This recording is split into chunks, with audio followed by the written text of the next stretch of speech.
গত সপ্তাহে আপনারা জানেন কক্সবাজার আমার একটা প্রোগ্রাম ছিল, তো হেলিকপ্টারে গিয়েছিলাম। ফেনী জেলা যখন পার হচ্ছি আমি দেখলাম 3টা উইন্ড মিল চিনেন তো, বিশাল পিলার, 3টা 4টা পাখা থাকে। বায়ু বিদ্যুৎ কেন্দ্র, বাংলাদেশের প্রথম বায়ু বিদ্যুৎ কেন্দ্র এটা। মুহুরী প্রজেক্ট বলে এটার, সম্ভবত মুহুরী প্রজেক্ট। তো সাগরের বাতাসের ঝাপটায় এটা ঘুরে এনার্জি হয়, ইলেকট্রিসিটি উৎপাদন হয়। তো আমি পাইলটকে বললাম, ভাই এগুলো থেকে কেমন ইলেকট্রিসিটি উৎপাদন হয়? কয় হুজুর একটু হয় না, কিছুই হয় না। কিছুই হয় না মানে? বলে হুজুর বাংলাদেশে যত উইন্ড মিল আছে এটার পাখা একটাও ঘুরে না।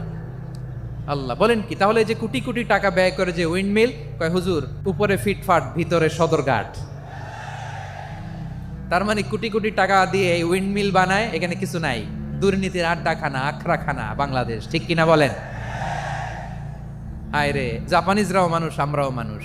মানুষকে যত্ন নিলে মানুষের মধ্যে যারা কি পটেনশিয়াল রেখেছে। আমি জাপানের 2টা উদাহরণ দেই। জাপানের 2022 সালে জাপানের সাথে জার্মানির খেলা, ফিফা ওয়ার্ল্ড কাপ 2022। এক পক্ষে জাপান, আরেক পক্ষে কোন দেশ? ওই খেলায় জিতেছিল জাপান। জিতেছিল 22 সালের এই ফিফা ওয়ার্ল্ড কাপে জাপান ফুটবল খেলায় জিতে, as a part of their celebration তারা খেলার পরে পুরো স্টেডিয়ামটারে ক্লিন করে, the fan base of Japan. লক্ষ লক্ষ মানুষ খেলা দেখতে যায়, তো এত ডাস্টবিনও তো নাই। তো যারা ডাস্টবিনে জায়গা পায় নাই, তারা এই যে চকলেটের প্যাকেট, পানির বোতল, চিপসের প্যাকেট তারা এদিকে সেদিকে রেখে দিয়েছে।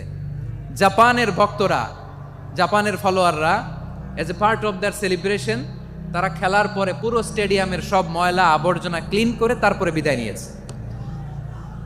তাদেরকে কি ক্লিন করার দায়িত্ব দেওয়া হয়েছিল? এই যশোর, জাপানের যে ছেলেরা খেলা দেখতে গেছিল